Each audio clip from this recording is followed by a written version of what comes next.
From the lights in our homes to the technology powering industries and healthcare, electrical devices are embedded in everything we do. But as energy demand surges, how do we ensure a smarter, more reliable, and efficient power system to support critical tools like lighting, wiring, communications technology, and medical imaging? Today, we're diving into the electro industry, a $250 billion industry that represents nearly 2% of the United States gross domestic product. Welcome to EPSA's Energy Solutions podcast, where we explore the policies, trends, and innovations shaping competitive electricity markets and the future of energy. I'm Todd Snitchler, President and CEO of EPSA, the Electric Power Supply Association, and your host for today's conversation. In this episode, we're thrilled to welcome Debra Phillips, President and CEO of the National Electrical Manufacturers Association, or NEMA. I sat down with Debra to discuss the evolving landscape of electrification, the role of smart technology, supply chain challenges, and how NEMA is championing policies that support a more efficient and resilient electrical future. Plus, we'll get a sneak peek at the findings from a new NEMA study that is being published around grid flexibility to meet future energy needs. Here's our conversation. Debra, thanks very much for joining us for the Energy Solutions podcast today. Before we start, in full disclosure, I should tell all our listeners that Debra and I spent some time together both at the American Petroleum Institute, which is where we got to know each other, and then both of us have moved on since then to our current roles. And so, Debra, it's great to be with you again. I'm interested to chat with you about what you're doing now and how it fits in the larger energy space. But for those listeners who maybe aren't familiar with NEMA, can you talk a little bit about what your mission is, kind of who your members are, and the issues that you're advocating around? Yes, thank you, Todd, and it's wonderful to be with you. Our time together was cut very short in our previous career, but it was great to work together, and so thank you so much for having me here today. So NEMA, the National Electrical Manufacturers Association, we represent organizations that are manufacturing components that are involved in all types of electrical distribution, generation, conveying electricity throughout buildings. We represent nearly 2% of U.S. GDP. We employ 500,000 employees in every state in the country, and we're about a $250 billion industry across the U.S. economy. And so, when you think about the electrical industry, sometimes it's always, you're like, who are those folks? Right. These companies make all kinds of products that are used throughout the electrical system. So from wiring cable to lighting, to EV charging equipment, to transformers, to motors, and pretty broad spectrum of about 350 companies that make up NEMA. As we think about that, how do your members think about, or how do they prepare for providing some of the most critical products that our economy and frankly families and businesses rely on, because it involves electricity? There's a former utility CEO that was famous for saying electricity's 7% of the economy, but it's the first 7% of the economy, because without power, none of the rest of this stuff really works. And you're an integral part, or your members are an integral part of delivering that. As we think about greater electrification and where we see things going, how do we ensure that we can continue to actually have the resources that are needed to power all the devices that we've come to love and use so frequently? I mean, really all the time. And your members are helping to ensure that that is delivered 24/7. How are we thinking about that from the manufacturer's perspective? Because we're users, right, on the other side of the table for the equipment that your members make and sell. Yeah, well, I think we're going to get into that demand equation here in a little bit. We see demand growing for electricity. We're electrifying in all aspects of our lives, personally, but even in the manufacturing setting, electrification is happening across all industries, including oil and gas. So our members are keeping a very sharp eye on what that demand growth looks like and engaging around. We're a standard setting organization. electrification. We've been setting standards around safe and efficient electrical use for nearly 100 years now. Next year is our 100th anniversary. Great.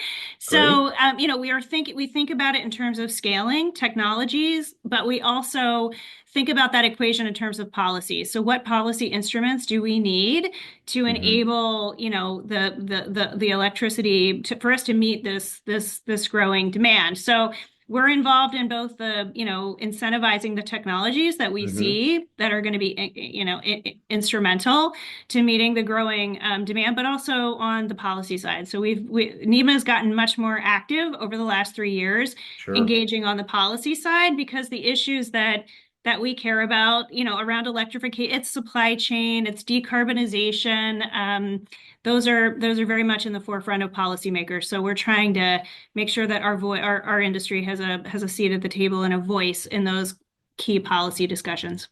Yeah, you kind of jumped to a question I was thinking about asking you later, but I'll ask you now because you raised the issue. But supply chain is one of the critical choke points for electrification, for ensuring reliability. It's one of the things that our members are talking about with regard to the supply of both turbines as well as some of the equipment that's necessary. Our friends in the utility space, when they look at grid enhancing technologies and conductoring and all the things that come with that, how are your folks thinking about both meeting the moment on supply chain, and where do they think some of the key issues that have to be resolved are? Yeah. So, like many industries, we got our first real taste of supply chain constraints during COVID, because we're heavily dependent on international supply chains. We're the third largest exporter in this country, and we're the second largest importer, only to the automotive industry. So, COVID brought all kinds of challenges to this industry, and over the last 5, 6, 7 years, we've done a lot of onshoring, nearshoring, friendshoring of supply chains to try to, mitigate some of those challenges, particularly on supply chains originating from Asia. We've brought the share of supply chain coming from China down by about 12% over the last 6 years, as part of all of those efforts to create more resilient supply chains. So we've been moving supply chains really since COVID times, and the key constraint during those years was chips.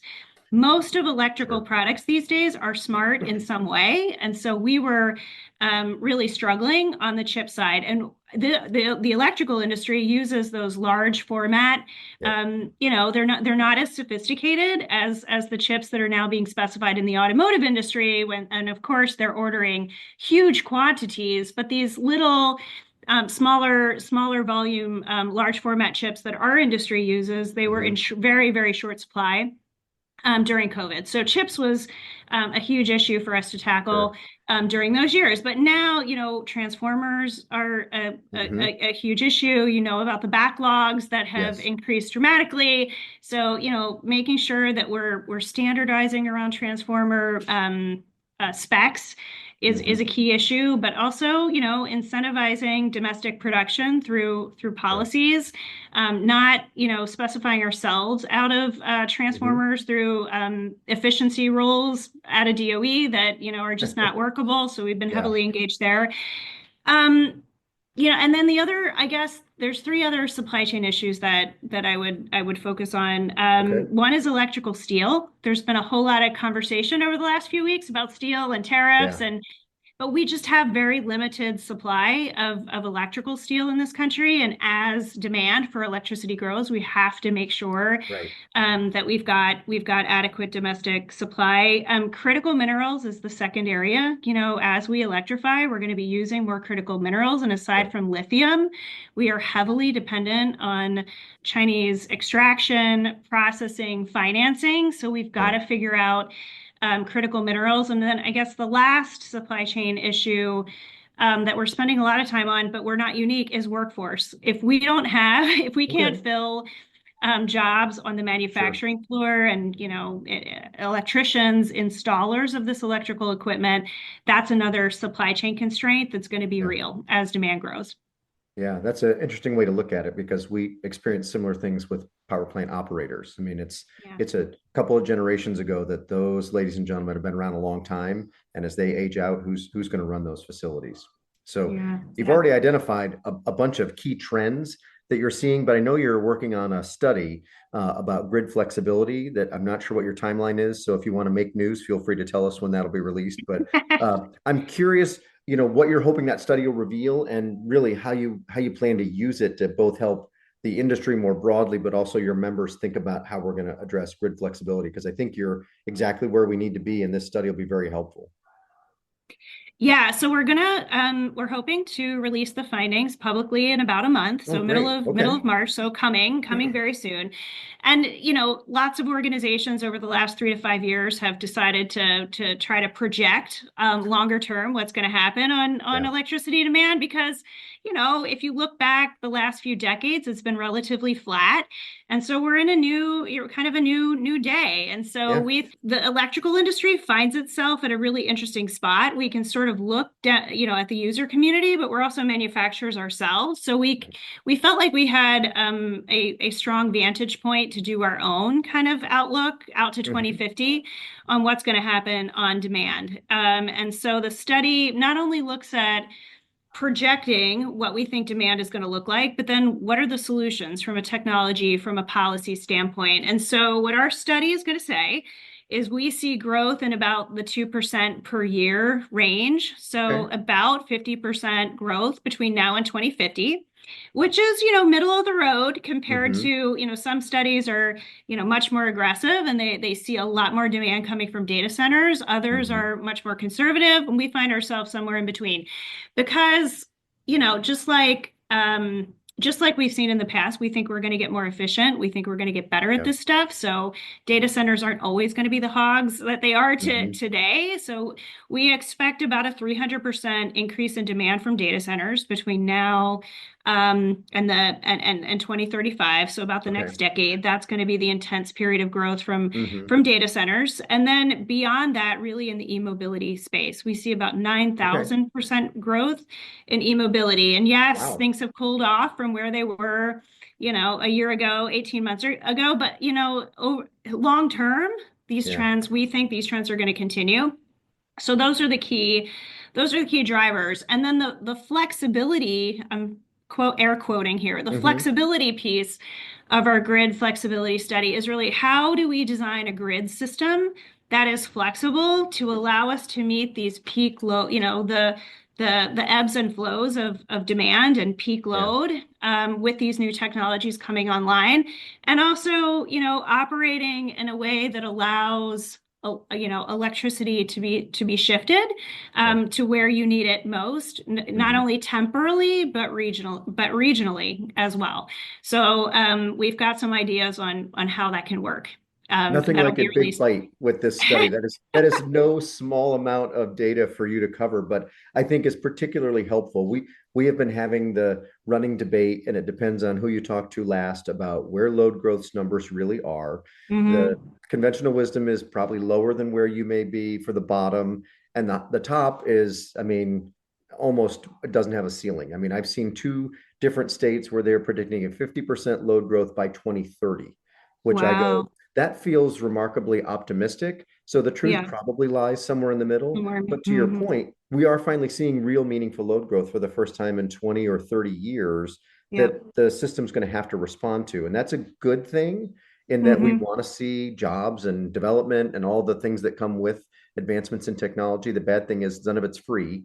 And Yeah. we struggle sometimes to build things and certainly to do that in a timely fashion. It was, as you were describing the study, I thought, that would have been really great if the gas folks had said, now this is how we need to build the gas infrastructure to go underneath it to help power the electric system, because I think Hmm. people have come to the realization that we're going to need it for a long time, maybe not Hmm. forever, but how those two systems work together remains a topic of a lot of discussion and perhaps not as Yeah. many solutions as we would like, but we'll get there.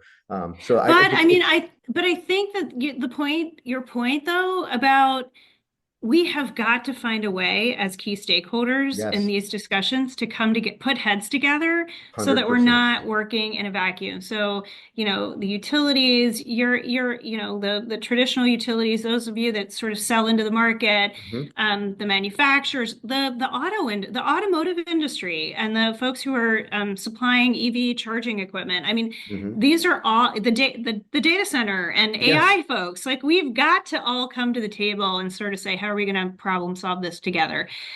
Because I think it's going to take all groups sitting around and talking.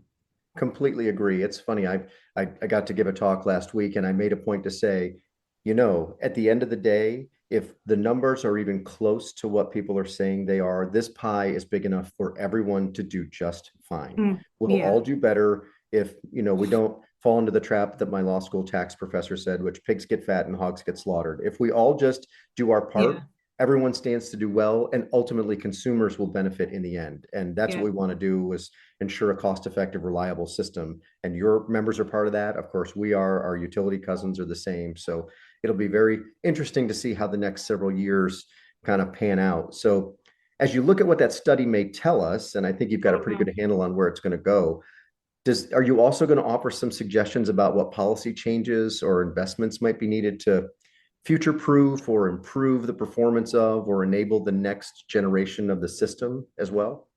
Yeah, well, yes. And permitting reform and You can get an everybody's talking amen about. from us on that one for sure. Yeah, that's kind of at the top of the list, and it's just an Yeah, existential issue. And it feels like this Congress, there's there's room to get momentum. something.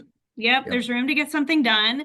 So we hope that happens because we just have got to get faster about bringing new generation Mhm. transmission distribution online, and Agreed. it just has to happen. It just has to happen faster. So permitting reform is certainly part of it. We think that there's opportunity in the policy space to incentivize skilled labor and people and folks going into the trades. Yep. I think we think you guys see it, we see it. It's across all parts of the economy. We just 100%. can't find skilled workers. So Yep. we've got to develop some policy instruments that help us bridge that gap. And then, there's critical technologies that have to be incentivized. We're in all of the above Hmm. kind of generation, Same. kind of association. Yep. So we need it. We need policies that incentivize all of it. Clean Hmm. energy, oil and gas production. And so, we're hoping that some of the tax incentives, particularly tax credits that were in the Yep. IRA, don't get completely flushed down the toilet because there's some good things there. Sure. And in fact, we've been doing a little bit of advocacy around adding another transformer distribution transporter transformers to the 45X Yeah. IRA credit. So and then I think making sure that energy storage is Hmm. going to play a huge role. And so Yep. how we think about citing and encouraging smart energy storage, Yep. also part of the equation. Yeah. No shortage of issues. I suspect your list has gotten longer, just like ours has. I keep telling my Yeah. board I would like to check something off, but we just keep adding things to the bottom of the list that continue to be priorities. So as you look at this, you've got a really broad perspective. Of course, you're the national association, but you see things from the global perspective as well because of where your members make investments and where products come from. Is there a global example that you would point to that's, I have a friend who says you can either be a good example or a cautionary tale. So I'll ask you to answer it whichever way you think makes more sense. But is there a global success story or a global cautionary tale that you would say, the US could stand to not either do what they did because it works so well, or don't do that because there were unintended Mm. consequences that challenged the system, and we don't want to go down that road? I know. Well, I feel bad like answering the question this way, but I'm not sure anybody's figured it out. That's a I fair don't, answer, honestly. I just think everyone's struggling with the same issues. I mean, we want to operate in a more sustainable way. We want to Hmm. reduce carbon impact. And I think some economies have gotten a bit aggressive there and created risks. And Sure. risks have unfolded through global Right. geopolitical Right. crises. And so, not necessarily, you couldn't necessarily predict it, but here we are nonetheless. Yeah. So I think we're all figuring it out Hmm. real time. So I wish I could say, and I wish I could say, oh yeah, there's a like case study that we should replicate. The electrical ecosystem is Hmm. fairly North American. It's Yeah. regionalized. Yeah. You travel internationally. Like the Yeah. plugs don't look the same here that they do in Yeah. other places, but our neighbors to the north and south, U.S., Canada, Mexico, Hmm. work pretty well together in our the way we've designed our electrical ecosystem.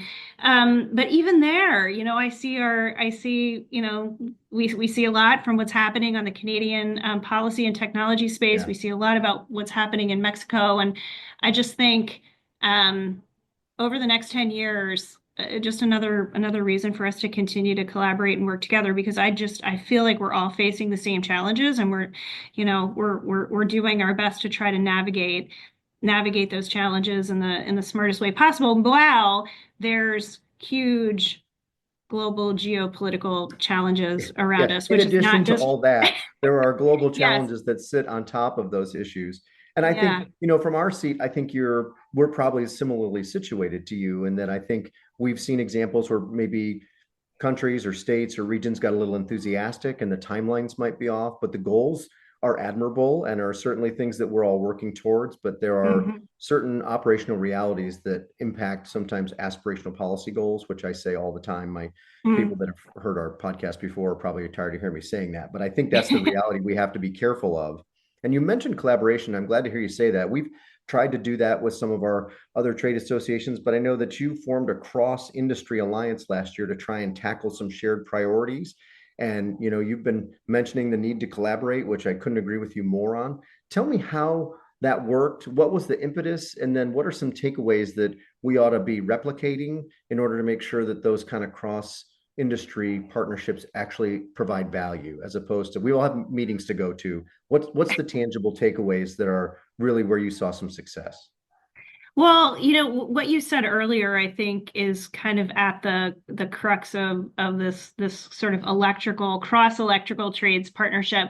When you're going through a time when margins are slim and Hmm. everybody's looking to extract a penny from each other, Sure. you tend to be more you tend to be more competitive, but we all find ourselves in an environment where there's enough to go around. And my Hmm. God, we create an environment where we can all do better by working together. And I feel like Right. that's what's been happening in the electrical space. There were some slim years where belts were tight, and the manufacturers, the electrical distributors, the electrical contractors were, I feel like nitpicking maybe at one another and Sure. not necessarily collaborating the way they should. And so several of us are new in our jobs. I've only been with the electrical manufacturers for about 3 years, and my counterparts at the contractors and at the distributors and even at the we call reps. They're sort of Okay. like a marketing arm of the manufacturers. We're all somewhat new, and so we thought it's a new day. We just need to sit around the table and kind of figure out where are areas of common interest and then work on them. So we formed Hmm. this alliance last year, came together, did an MOU signing. We're going to each other's events and, Okay. really just appearing as a unified front on those policy issues that we just talked Hmm. about, on workforce issues. We're Yeah. all trying to attract talent. So we've got a joint job board under development. That's If great. you're in the electrical space, come to our joint job board to try to Okay. find your next step in your career.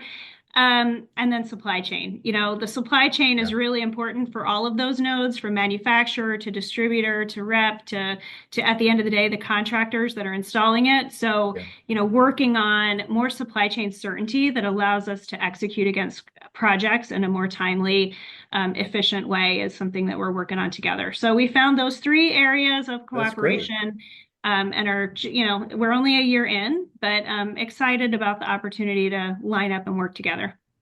Yeah, and I think you're starting to see more of us do similar things because, to your point, that the time to do them is now because we need to solve the problem, not admire it, as Jim Robb likes to say. We've done enough admiration of the problem. We need to start working on solutions. So I think that's fantastic. And I think the more we do that, the better. I suspect over time, some of those groups may move their Venn diagram, may overlap a bit, because in the end, we have our silos, but those silos are really all interdependent. So I will look forward to having the opportunity to collaborate more closely as some of these things get closer together. So I know you've been wrestling with a lot of the same questions we have with the new administration and executive orders and this, what's happening congressionally and all the kind of things that are the great unknown as we kind of work through the first 100 days of a new administration. As you think about that, you've been through this before. What do you think is the best way for us to talk with our friends in the legislative and policymaking space about achieving a more reliable, more affordable energy future from your seat? So, I mean, I think, yes, whenever you have a new administration coming in, there's a lot of, there's uncertainty and there's Yeah. change and it feels hard to navigate sometimes, but I'm actually really optimistic. U.S. manufacturing is important, an important part of this equation, Absolutely. and this administration, is really committed to bolstering U.S. manufacturing, especially Mhm. in those critical infrastructure areas and critical supply chains that support it. So to me, we need to lean in. We need to lean into that. There's Sure. also this common theme around energy dominance, U.S. energy Yep. dominance, and there's something in that for us too, becoming more independent and resilient on our own through our Mhm. entire electrical system. So I think there's something there too. I think we're taking we're taking a public position as let's find the common ground and Mhm. let's try to go after it. So I think there's some watch outs, on some of the trade policy issues. Sure. We're, approaching with Back to that caution steel and conversation. Yeah. Yeah. yeah, steel, critical minerals. Yeah. There's still some supply chains that you can't extract from our competitors overnight. Mhm. So we need time and we Yeah. need to, figure out some rational ways to move those important supply chains. So we're enthusiastic about having those conversations. We've mapped our supply chains pretty well, and so we would just Mhm. want to approach trade policy with those kinds of timelines and Sure. transitions in mind. But and then I think the workforce issue. There's a role that this administration can play to try to Mhm. make the energy, trades great again. Yeah. There's really great jobs in the energy Yes, there are. space that you can make a career out of where you don't need a college degree. Yeah. And I think that would strengthen our country. It would strengthen our economy, and I think we Yeah. could lean into that as well. So I think there's some real areas of opportunity in this administration. Yes, we're in that first 90 days of choppy Right. waters, but I think we're optimistic. Well, that you've leaned right into my last question for you, which is, and I think I know the answer, but what's your outlook for over the next decade? Are you optimistic for our sector? Are you? You certainly don't sound pessimistic, so I'm not even going to offer that as an option. So, how do you temper your optimism, or are you full-throated optimist that we have the opportunity of a lifetime and this is our chance to lean in? It is full-throated optimism. I mean, I Oh, guess I that's am an great. optimist, but I mean, if you just think about the macro trends, I think Hmm. they're in, our sector's favor. For sure. There's a key role that we're playing on digitalization. There's a key role that we're playing in decarbonization and Hmm. sustainability. We're playing an important role there. Boosting the U.S. economy. I think that sky's really the limit in terms of Right. what the energy industry can bring to that equation. So, I think the electrical industry, the U.S. energy system as a whole, is just going to be in those crosshairs of what's Yeah. happening on policy, on technology. And so I just think it's an exciting time to be in this space. Yeah, there's so much to get right, and the outcomes are all very positive. So, Deborah, one last question. You're going to be a panelist at the EPSA Competitive Power Summit on April 2nd here in Washington, D.C., and we're really grateful that you have agreed to join us. As part of your panel discussion, I'm curious what you think are some of your key messages, or what are some of the things you want to have attendees take away from your discussion as part of that broader day of energy-related conversation? Yeah, well, thank you so much for having me as a panelist. I'm looking forward to it. And I think one of the great things about an event like that is that you do get to hear the perspectives of your colleagues that are in the space. So I'm really looking forward to that, especially in light of, we're about to release our Yes, the grid timing is perfect. study. And so, we've got an eye toward 2050, and we think we know what's going to happen, but it's great. It's going to be great to hear from other panelists. And then getting into that conversation about, regardless of what your forecast is, what do we all agree are the right technology solutions, the right policy solutions, given, current realities that we can all go after and work together to achieve. So, I always hope that events like this can allow us to crystallize on a few key thoughts that we can all take forward and champion together. Great. Debra, I can't thank you enough for taking a few minutes to visit with us today. We certainly appreciate it. It is great to see you again, and we look forward to developing greater collaboration as we go forward. Great. Thanks so much for having me, and it's great to see you, Todd.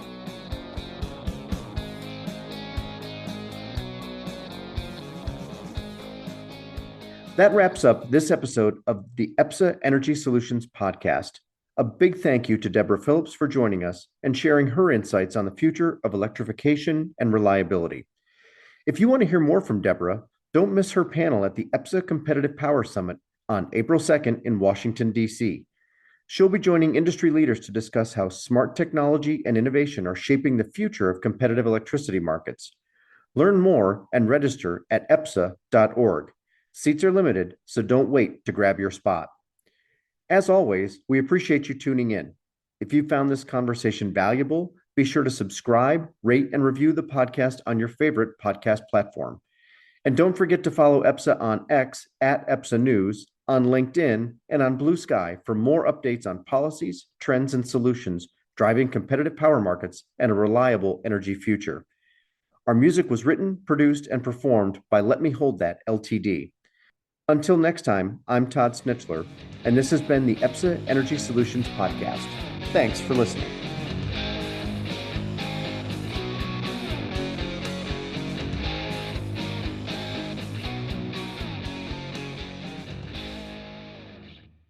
Energy Solutions is brought to you by the Electric Power Supply Association. EPSA represents America's competitive power suppliers, which bring about 175,000 megawatts of power generation resources to customers throughout the United States. Discover the power of competition at www.epsa.org.